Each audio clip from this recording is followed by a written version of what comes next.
एक बार फिर से आप सभी का स्वागत है। हम अध्ययन कर रहे हैं भजन संहिता की पुस्तक का और अब समय है कि हम उसके 149वें अध्याय से आगे का अध्ययन करें।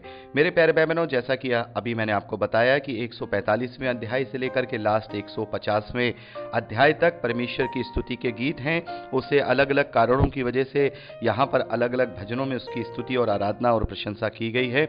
149वें अध्याय को जब हम पढ़ते हैं तो ये प्योरली इजराइलियों की स्तुति का और प्रशंसा का गीत है। मेरे प्यारे भाई बहनों, यहाँ पर जो इजराइली हैं वो परमेश्वर को इस बात के लिए स्तुति कर रहे हैं, इस बात के लिए उसकी प्रशंसा कर रहे हैं कि परमेश्वर ने उन्हें अपनी निज प्रजा घोषित किया है और जो परमेश्वर है वो इजराइल का परमेश्वर है। यहाँ दूसरे वचन में लिखा है, इजराइल अपने कृता के कारण आनंदित हो, सिय्योन के निवासी अपने राजा के कारण मगन हो। चौथे वचन में लिखा है, क्योंकि यहोवा अपनी प्रजा से प्रसन्न रहता है, वह नम्र लोगों का उद्धार करके उन्हें शोभामान करता है। तो मेरे प्यारे भाई बहनों, यहाँ पर हम देखते हैं कि जो इजरायली हैं वो परमेश्वर की स्तुति और उसकी आराधना, उसकी प्रशंसा इस भजन के द्वारा करते हैं कि परमेश्वर उनका राजा है। परमेश्वर ने उन्हें अपनी प्रजा, अपना निज धन ठहराया है और परमेश्वर ने उन्हें अपने लोग ठहराया है। इस बात के लिए यहाँ इजरायली उसकी स्तुति कर रहे हैं, उसकी आराधना कर रहे हैं। और मेरे प्यारे भाई बहनों, मसीही विश्वासी इस भजन को इस परिवेश में ले सकते हैं कि अब प्रभु यीशु मसीह के द्वारा अब प्रत्येक मसीही विश्वासी को परमेश्वर ने अपनी संतान होने का अधिकार दिया है। मेरे प्यारे भाई बहनों, यहूदी यहाँ इस बात से बहुत प्रसन्न हैं कि परमेश्वर ने उन्हें अपना निज भाग ठहराया है, अपनी निज प्रजा ठहराया है, अपना निज धन ठहराया है और उन्हें अपना कहा है। लेकिन मेरे प्यारे भाई बहनों, प्रभु यीशु मसीह पर विश्वास करने के द्वारा जो विश्वासी होते हैं वो उनसे भी बड़े मुकाम को हासिल करते हैं, क्योंकि वो अब फैमिली के हो जाते हैं, प्रजा के नहीं, फैमिली के हो जाते हैं। और उस फैमिली के अनुसार अब हम अपने परमेश्वर को हे पिता, हे अब्बा, हे फादर कहकर के पुकारते हैं, हे हेवनली फादर कहकर के पुकारते हैं। हम उसे स्वर्गीय पिता कहकर के पुकारते हैं और उसने हमें ले पालकपन के द्वारा अपनी संतान होने का अधिकार दिया है प्रभु यीशु मसीह पर विश्वास करने के द्वारा। तो हमारे पास तो इजरायलियों से भी बड़ा एक कारण है कि हम परमेश्वर की स्तुति करें, परमेश्वर को महिमा दें, परमेश्वर के गुणगान करें, क्योंकि वही है जिसने अपने इस अद्भुत प्रेम को इस अद्भुत रीति से प्रकट किया कि उसने अपने इकलौते पुत्र को दे दिया कि जो कोई उस पर विश्वास करे, उसकी आज्ञा पालनता पे चले, वो नाश ना हो परंतु अनंत जीवन पाए। तो ये उसका बहुत बड़ा अद्भुत प्रेम है जो उसने हम पर प्रकट किया है। और अब हम कोई सामान्य बातें, हम सामान्य ऐसे वैसे लोग नहीं, बल्कि अब हम परमेश्वर की धार्मिकता हैं, हम परमेश्वर की संतानें हैं। प्रभु यीशु मसीह के द्वारा अब हम परमेश्वर के निकट प्रेम में पवित्र और निर्दोष है। तो उसकी हम स्तुति करें, निरंतर स्तुति करें। और इसी बात को मेरे प्यारे भाई बहनों, 150वें अध्याय में जो भजन संहिता का ये आखिरी अध्याय है, उसमें इस बात को इस भजन में कहा गया है कि परमेश्वर की हर जगह, हर समय और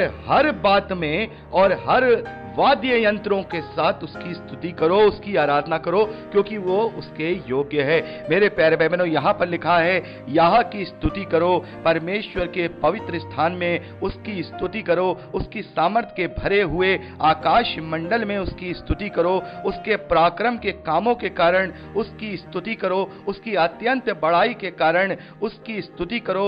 मेरे प्यारे भाई बहनों, यहाँ पर हर समय हर जगह परमेश्वर की स्तुति करने के लिए कहा गया है। और हम मसीही विश्वासियों को तो निरंतर अपने हृदय में उसके भजन, उसकी स्तुति, उसकी आराधना करते रहना चाहिए, ना केवल मुंह के द्वारा बोलने से, ना केवल मन में आनंदित होने से, बल्कि अपने अपने शरीरों को जीवित, पवित्र और परमेश्वर को भावता हुआ बलिदान चढ़ाने के द्वारा भी हम निरंतर अपने जीवन से उसकी आराधना करते रहें, निरंतर अपने जीवन से उसकी स्तुति करते रहें। मेरे प्यारे भाई बहनों, यहाँ पर हर प्रकार के वाद्य यंत्रों के द्वारा स्तुति करने के लिए कहा गया है कि नरसिंगा फूंकते हुए उसकी स्तुति करो, सारंगी और वीणा बजाते हुए उसकी स्तुति करो, ढप बजाते हुए और नाचते हुए उसकी स्तुति करो, तार वाले बांसुली बजाते हुए उसकी स्तुति करो, ऊंचे शब्द वाली झांझ बजाते हुए उसकी स्तुति करो, आनंद का महाशब्दावली झांझ बजाते हुए उसकी स्तुति करो। जितने प्राणी हैं सब के सब यहाँ की स्तुति करें, यहाँ की स्तुति करो। तो मेरे प्यारे भाई बहनों, ये पूरा जो भजन संहिता है ये परमेश्वर की स्तुति और उसके भजन हैं, उसके लिए समय समय पर उस जो परमेश्वर से विनती निवेदन प्रार्थनाएं हैं वो यहाँ पर दिए गए हैं। और जो इजरायली लोग थे वो इस भजन संहिता का जो उपयोग है वो अलग अलग समयों पर, अलग अलग पर्वों पे, अलग अलग परिस्थितियों में, अलग अलग अपने हालातों में इन्हें वचन को पढ़कर गा करके वो परमेश्वर को प्रार्थना किया करते थे, उसे धन्यवाद दिया करते थे, उसकी स्तुति किया करते थे। तो इनमें से कुछ भजन ऐसे हैं जो आज भी हम मसीह विश्वासी दूसरे अलग परिवेश में, अलग संदर्भ के साथ परमेश्वर को प्रार्थना कर सकते हैं, उसको स्तुति कर सकते हैं, उसकी आराधना कर सकते हैं, अपनी प्रार्थनाओं को क्लेम कर सकते हैं। लेकिन मेरे प्यारे भाई बहनों, जैसा कि मैंने आपको बताया कि समस्त ये जो भजन संहिता है ये पूरी की पूरी हम मसीह विश्वासी अपने जीवनों में या कलीसियाओं में इस्तेमाल नहीं कर सकते हैं, क्योंकि ये उस समय के भजन हैं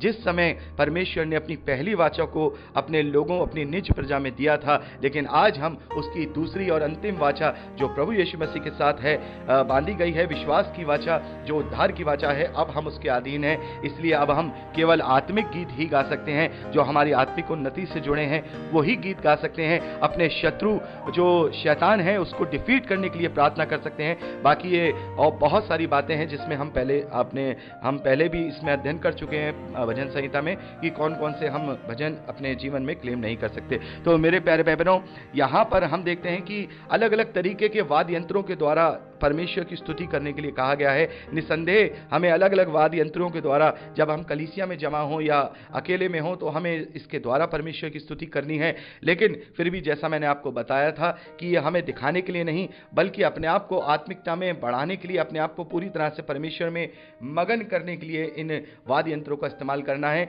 ना कि हमें अपने प्रमोशन के लिए, ना ही अपने शो ऑफ के लिए, ना ही अपने कला को दिखाने के लिए, क्योंकि हम किसी के दिखाने के लिए कोई भजन नहीं गा रहे हैं या गीत नहीं गा रहे हैं। वो हम परमेश्वर को महिमा देने के लिए, परमेश्वर की स्तुति करने के लिए, परमेश्वर से वादा करने के लिए वो गीत गा रहे हैं। इसलिए ये सोच करके करें कि परमेश्वर सुनने वाला है, परमेश्वर देखने वाला है। ये सोचकर ना करें कि हम कांग्रीगेशन के सामने कर रहे हैं तो वो हमें देखेंगे तो हमारा नाम होगा या हमारा जो है हमें लोग अच्छा कहेंगे। तो मेरे प्यारे भाई बहनों, असली स्तुति, असली आराधना तो केवल हमारे शरीर से ही होती है, जो हम अपने अपने शरीरों को जीवित, पवित्र और भावता परमेश्वर को भावता बलिदान करके चढ़ाते हैं। उससे बढ़कर कोई आराधना नहीं है। लेकिन फिर भी इन आराधना के गीतों से हम अपने आप को आनंदित करते हैं, परमेश्वर को महिमा देते हैं। अपने गीतों के द्वारा उसको हम स्तुति के दान चढ़ाते हैं, स्तुति की भेंटें चढ़ाते हैं। तो ये भी ज़रूरी है और ये भी कलीसियाओं में होना चाहिए, लेकिन